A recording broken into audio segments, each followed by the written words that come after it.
कहते हैं साहित्य समाज का दर्पण होता है।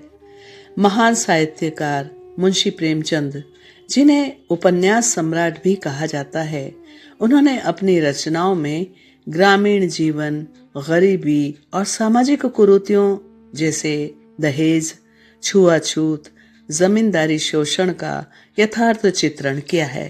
नमस्कार साथियों, मैं मधु शर्मा हिंदी लेखक परिवार के YouTube मंच पर एक बार फिर से आपके साथ हूँ और आज आपके लिए लेकर आई हूँ मुंशी प्रेमचंद की एक अमर कृति जिसका शीर्षक है आत्माराम। वेदों गांव में महादेव सोनार एक सुविख्यात आदमी था। वह अपने साहिबान में प्रातः से संध्या तक अंगीठी के सामने बैठा हुआ खट खट किया करता था। यह लगातार ध्वनि सुनने के लोग इतने अभ्यस्त हो गए थे कि जब किसी कारण से वह बंद हो जाती तो जान पड़ता था कोई चीज गायब हो गई। वह नित्य प्रति एक बार प्रातः काल अपने तोते का पिंजड़ा लिए कोई भजन गाता हुआ तालाब की ओर जाता था। उस धुंधले प्रकाश में उसका जर्जर शरीर, पोपला मुंह और झुकी हुई कमर देखकर किसी अपरिचित मनुष्य को उसके पिशाच होने का भ्रम हो सकता था। जो ही लोगों के कानों में आवाज आती, सत गुरुदत्त शिवदत्त दाता, लोग समझ जाते कि भोर हो गई। महादेव का पारिवारिक जीवन सुखमय न था। उसके 3 पुत्र थे, 3 बहुएं थी, दर्जनों नाती पोते थे, लेकिन उसके बोझ को हल्का करने वाला कोई न था। लड़के कहते, जब तक दादा जीते हैं हम जीवन का आनंद भोग लें, फिर तो यह ढोल गले पड़ेगा ही। और भोजन के समय उसके घर में साम्यवाद का ऐसा गगनभेदी निर्घोष होता कि वह भूखा ही उठ आता और नारियल का हुक्का पीता हुआ सो जाता। उसका व्यवसायिक जीवन और भी अशांतिकारक था। यद्यपि वह अपने काम में निपुण था, उसकी खटाई औरों से कहीं ज्यादा शुद्धिकारक और उसकी रासायनिक क्रियाएं कहीं ज्यादा कष्ट साध्य थी। तथापि उसे आए दिन शक्की और धैर्य शून्य प्राणियों में अपशब्द सुनने पड़ते थे। पर महादेव अविचलित गांभीर्य से सिर झुकाए सब कुछ सुना करता था। और ज्यों ही यह कलह शांत होता, वह अपने तोते की ओर देखकर पुकार उठता, सत गुरुदत्त शिवदत्त दाता। इस मंत्र को जपते ही उसके चित्त को पूर्ण शांति प्राप्त हो जाती थी। एक दिन संयोगवश किसी लड़के ने पिंजड़े का द्वार खोल दिया। तोता उड़ गया। महादेव ने सिर उठाकर जो पिंजड़े की ओर देखा तो उसका कलेजा सन्न से हो गया। तोता कहाँ गया? उसने फिर पिंजड़े को देखा, तोता गायब था। महादेव घबरा कर उठा और इधर उधर खपरेलों पर निगाह दौड़ाने लगा। उसे संसार में कोई वस्तु अगर प्यारी थी तो वह यही तोता। लड़के, बालों, नाती पोतों से उसका जी भर गया था। लड़कों की चुलबुल से उसके काम में विघ्न पड़ता था।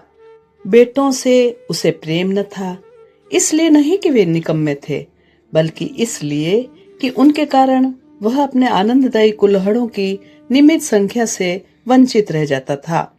पड़ोसियों से उसे चिढ़ थी, इसलिए कि वे अंगीठी से आग निकाल ले जाते थे।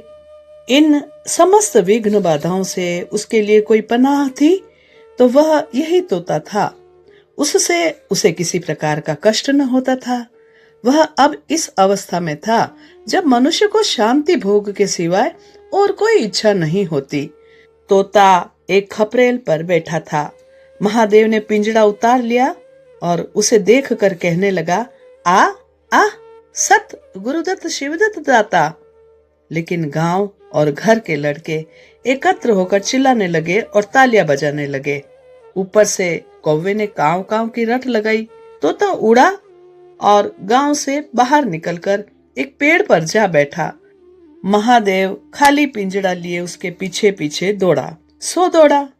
लोगों को उसकी द्रुतगामिता पर अचंभा हो रहा था। मोह की इससे सुंदर, इससे सजीव, इससे भयामय कल्पना नहीं की जा सकती। दोपहर हो गई थी। किसान लोग खेतों से चले आ रहे थे। उन्हें विनोद का अच्छा अवसर मिला। महादेव को चिढ़ाने में सभी को मजा आता था। किसी ने कंकड़ फेंके, किसी ने तालियां बजाई। तोता फिर उड़ा और वहां से दूर आम के बाग में एक पेड़ की फुनगी पर जा बैठा। महादेव फिर खाली पिंजड़ा लिए मेंढक की भांति उछलता चला। बाग में पहुंचा तो पैर के तलुओं से आग निकल रही थी, सिर चक्कर खा रहा था। जब जरा सावधान हुआ तो फिर पिंजड़ा उठाकर कहने लगा, सत गुरुदत्त शिवदत्त दाता। तोता फुनगी से उतरकर नीचे की एक डाल पर आ बैठा, किंतु महादेव की ओर सशंत नेत्रों से ताकता रहा था। महादेव ने समझा डर रहा है। वह पिंजड़े को छोड़कर आप एक दूसरे पेड़ की आड़ में छिप गया। तोते ने चारों ओर गौर से देखा, निशंक हो गया, उतरा और आकर पिंजड़े के ऊपर बैठ गया। महादेव का हृदय उछलने लगा। सत गुरुदत्त शिवदत्त दाता का मंत्र जपता हुआ धीरे धीरे तोते के समीप आया और लपका कि तोते को पकड़ ले, किंतु तोता हाथ न आया। फिर पेड़ पर जा बैठा। शाम तक यही हाल रहा। तोता कभी इस डाल पर जाता, कभी उस डाल पर, कभी पिंजड़े पर आ बैठता, कभी पिंजड़े के द्वार पर बैठकर अपनी दाना पानी की प्यालियों को देखता और फिर उड़ जाता। बुढ़ा अगर मूर्तिवान मोह था तो तोता मूर्तिमयी माया। यहाँ तक कि शाम हो गई। माया और मोह का यह संग्राम अंधकार में विलीन हो गया। रात हो गई। चारों ओर निविड़ अंधकार छा गया। तोता न जाने पत्तों में कहाँ छिप बैठा था। महादेव जानता था कि रात को तोता कहीं उड़ नहीं सकता और पिंजड़े ही में आ सकता है। फिर भी वह उस जगह से हिलने का नाम न लेता था। आज उसने दिन भर कुछ नहीं खाया। रात के भोजन का समय भी निकल गया। पानी की बूंद भी उसके कंठ में न गई थी, लेकिन उसे न भूख थी न प्यास। तोते के बिना उसे अपना जीवन निस्सार, शुष्क और सूना जान पड़ता था। वह दिन रात काम करता था, इसलिए कि यह उसकी अंतः प्रेरणा थी। जीवन के और काम इसलिए करता था कि आदत थी। इन कामों में उसे अपनी सजीवता का लेश मात्र भी ज्ञान न होता था। तोता ही वह वस्तु था जो उसे चेतना की याद दिलाता था। उसका हाथ से जाना जीव का देह त्याग करना था।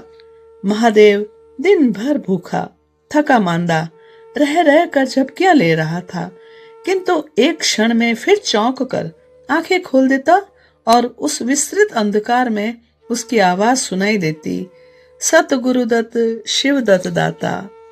आधी रात गुजर गई थी। सहसा वह कोई आहट पाकर चौंका। देखा, एक दूसरे वृक्ष के नीचे एक धुंधला दीपक जल रहा है और कई आदमी बैठे हुए आपस में कुछ बातें कर रहे हैं। वे सब चिलम पी रहे थे। तंबाकू की महक ने उसे अधीर कर दिया। वह उच्च स्वर से बोला, सत गुरुदत्त शिवदत्त दाता, और उन आदमियों की ओर चिलम पी लेने चला गया। किंतु जिस प्रकार बंदूक की आवाज सुनते ही हिरण भाग जाते हैं, उसी प्रकार उसे आते देख के सब उठकर भागे। कोई इधर गया, कोई उधर। महादेव चिल्लाने लगा, ठहरो ठहरो। एकाएक उसे ख्याल आया, ये सब चोर हैं। वह जोर से चिल्ला उठा, चोर चोर, पकड़ो पकड़ो। चोरों ने पीछे फिर कर न देखा। महादेव दीपक के पास गया तो उसे एक कलसा रखा हुआ मिला जो मोर्चे से काला हो रहा था। महादेव का हृदय उछलने लगा। उसने कलसे में हाथ डाला तो मोहरें थी। उसने एक मोहर बाहर निकाली और दीपक के उजाले में देखा, हाँ, मोहर ही थी। उसने तुरंत कलसा उठा लिया और दीपक बुझा दिया और पेड़ के नीचे छिपकर बैठा रहा। साहस से चोर बन गया। उसे फिर शंका हुई, ऐसा न हो चोर लौट आवे और मुझे अकेला देखकर मोहरें छीन ले। उसने कुछ मोहर कमर में बांधी, फिर एक सूखी लकड़ी से जमीन को मिट्टी हटाकर कई गड्ढे बनाए, उन्हें मोहरों से भरकर मिट्टी से ढक दिया। महादेव के अंतर नेत्रों के सामने अब एक दूसरा जगत था, चिंताओं और कल्पनाओं से परिपूर्ण। यद्यपि अभी कोष के हाथ से निकल जाने का भय था, पर अभिलाषाओं ने अपना काम शुरू कर दिया। एक पक्का मकान बन गया, सर्राफे की एक भारी दुकान खुल गई। निज संबंधियों से फिर नाता जुड़ गया। विलास की सामग्रियां एकत्रित हो गई। तब तीर्थ यात्रा करने चले और वहां से लौटकर बड़े समारोह से यज्ञ ब्रह्म भोज हुआ। इसके पश्चात एक शिवालय और कुआं बन गया। एक बाग भी लग गया और वह नित्य प्रति कथा पुराण सुनने लगा। साधु संतों का आदर सत्कार होने लगा। अकस्मात उसे ध्यान आया, कहीं चोर आ जाएं तो मैं भागूंगा क्यों कर। उसने परीक्षा करने के लिए कलसा उठाया और 200 पग तक बेतहाशा भागा हुआ चला गया। जान पड़ता था उसके पैरों में पर लग गए हैं। चिंता शांत हो गई। इन्हीं कल्पनाओं में रात व्यतीत हो गई। उषा का आगमन हुआ, हवा जगी, चिड़िया गाने लगी। सहसा महादेव के कानों में आवाज आई, सत गुरुदत्त शिवदत्त दाता, राम के चरण में चित लागा। वह बोल सदैव महादेव की जिह्वा पर रहते थे। दिन में सहस्त्रों ही बार ये शब्द उसके मुंह से निकलते थे, पर उनका धार्मिक भाव कभी भी उसके अंतःकरण को स्पर्श न करता था। जैसे किसी बाजे से राग निकलता है ना, उसी प्रकार उसके मुंह से यह बोल निकलता था, निरर्थक और प्रभाव शून्य। तब उसका हृदय रूपी वृक्ष पत्र पल्लव विहीन था। यह निर्मल वायु उसे गुंजारित न कर सकती थी, पर अब उस वृक्ष में कोपले और शाखाएं निकल आई थी। इस वायु प्रवाह से वह झूम उठा, गुंजित हो उठा। अरुणोदय का समय था। प्रकृति एक अनुरागमय प्रकाश में डूबी हुई थी। उसी समय तोता पैरों को जोड़े हुए ऊंची डाल से उतरा, जैसे आकाश से कोई तारा टूटे, और आकर पिंजड़े में बैठ गया। महादेव प्रफुल्लित होकर दौड़ा और पिंजड़े को उठाकर बोला, आओ आत्माराम, तुमने कष्ट तो बहुत दिया, पर मेरा जीवन भी सफल कर दिया। अब तुम्हें चांदी के पिंजड़े में रखूंगा और सोने से मढ़ दूंगा। उसके रोम रोम से परमात्मा के गुणानुवाद की ध्वनि निकलने लगी। प्रभु, तुम कितने दयावान हो, यह तुम्हारा असीम वात्सल्य है। नहीं तो मुझ जैसा पापी पतित प्राणी कब इस कृपा के योग्य था। इस पवित्र भावों से उसकी आत्मा विह्वल हो गई। वह अनुरक्त होकर कह उठा, सत गुरुदत्त शिवदत्त दाता, राम के चरण में चित लागा। उसने एक हाथ में पिंजड़ा लटकाया, बगल में कलसा दबाया और घर चला। महादेव घर पहुंचा तो अभी कुछ अंधेरा था। रास्ते में कुत्ते के सिवाय किसी से भेंट न हुई और कुत्ते को मोरों से विशेष प्रेम नहीं होता। उसने कलसे को एक नाद में छिपा दिया और उसे कोयलों से अच्छी तरह ढककर अपनी कोठरी में रखाया। जब दिन निकल आया तो वह सीधे पुरोहित के घर पहुंचा। पुरोहित पूजा पर बैठे सोच रहे थे, कल ही मुकदमे की पेशी है और अभी तक हाथ में कोड़ी भी नहीं। यजमानों में कोई सांस भी नहीं लेता। इतने में महादेव ने पलागन की। पंडित जी ने मुंह फेर लिया। यह अमंगल मूर्ति कहां से आ पहुंची? मालूम नहीं दाना भी मयस्सर होगा या नहीं। रुष्ट होकर पूछा, क्या है जी, क्या कहते हो? जानते नहीं, हम इस समय पूजा पर रहते हैं। महादेव ने कहा, महाराज, आज मेरे यहाँ सत्यनारायण की कथा है। पुरोहित जी विस्मित हो गए। कानों पर विश्वास न हुआ। महादेव के घर कथा का होना उतनी ही असाधारण घटना थी जितनी अपने घर से किसी भिखारी के लिए भीख निकालना। पूछा, आज क्या है? महादेव बोला, कुछ नहीं, ऐसी इच्छा हुई कि आज भगवान की कथा सुन लूं। प्रभात ही से तैयारी होने लगी। वेदों के निकटवर्ती गांव में सुपारी फिरी। कथा के उपरांत भोज का भी नेवता था। जो सुनता आश्चर्य करता, आज रेत में दूब कैसे जमी। संध्या समय जब सब लोग जमा हो गए और पंडित जी अपने सिंहासन पर विराजमान हुए, तो महादेव खड़ा होकर उच्च स्वर में बोला, भाइयों, मेरी सारी उम्र छल कपट में कट गई।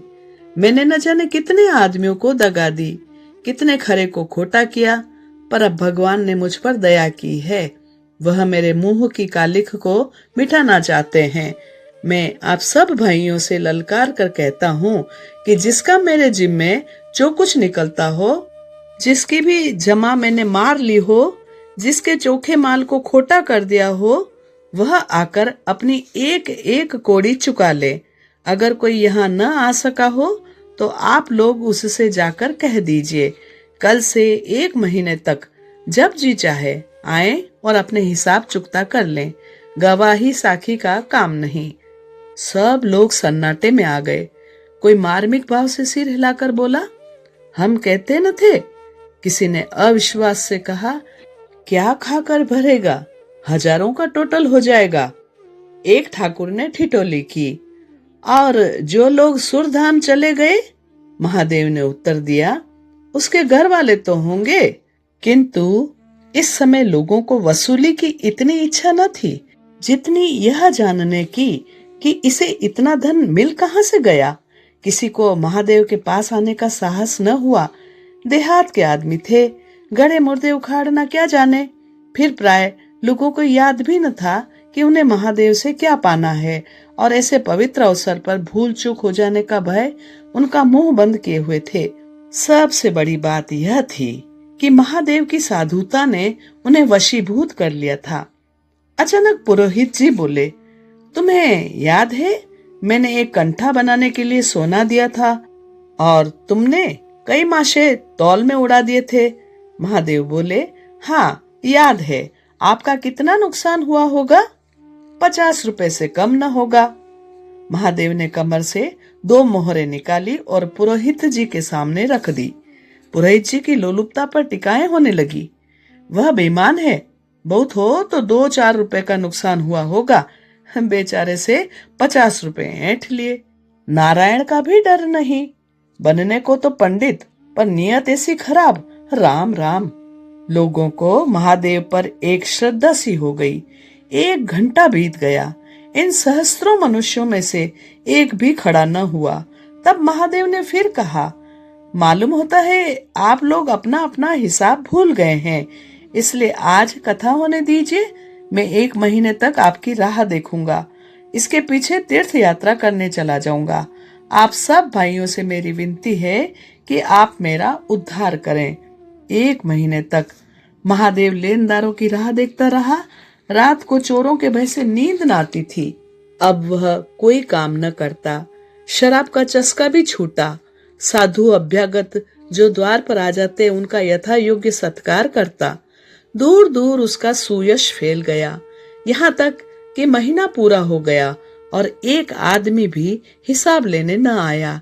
अब महादेव को ज्ञान हुआ कि संसार में कितना धर्म, कितना सद्व्यवहार है। अब उसे मालूम हुआ कि संसार बुरों के लिए बुरा है और अच्छों के लिए अच्छा। इस घटना को हुए 50 वर्ष बीत चुके हैं। आप वेंदो जाइए तो दूर ही से एक सुनहला कलश दिखाई देता है। वह ठाकुर द्वारे का कलश है। उससे मिला हुआ एक पक्का तालाब है जिसमें खूब कमल खिले रहते हैं। उसकी मछलियां कोई नहीं पकड़ता। तालाब के किनारे एक विशाल समाधि है। यही आत्माराम का स्मृति चिन्ह है। इसके संबंध में विभिन्न किंवदंतियां प्रचलित है। कोई कहता है वह रत्न जटित पिंजड़ा स्वर्ग को चला गया। कोई कहता वह सत गुरुदत्त कहता हुआ अंतर्ध्यान हो गया। पर यथार्थ यह है कि उस पक्षी रूपी चंद्र को किसी बिल्ली रूपी राहु ने ग्रस लिया। लोग कहते हैं आधी रात को भी तालाब के किनारे आवाज आती है, सत गुरुदत्त शिवदत्त दाता राम के चरण में चित लागा। महादेव के विषय में भी कितनी ही जनश्रुतियां हैं। उनमें से सबसे मान्य यह है कि आत्माराम के समाधिस्थ होने के बाद वह कितने ही सन्यासियों के साथ हिमाचल चला गया और वहां से लौट कर न आया। उसका नाम आत्माराम गांव में प्रसिद्ध हो गया। साथियों, यह थी कहानी आत्माराम। उम्मीद करती हूँ कहानी आपको पसंद आएगी। कहानी को लाइक करें, कमेंट करें और ऐसी ही साहित्यिक रचनाओं को सुनने के लिए चैनल को सब्सक्राइब जरूर करें। फिर मिलती हूँ एक नई कहानी के साथ। तब तक के लिए नमस्कार। अगर आपको रचना पसंद आती है तो लाइक्स और कमेंट्स जरूर करें और शेयर कीजिए।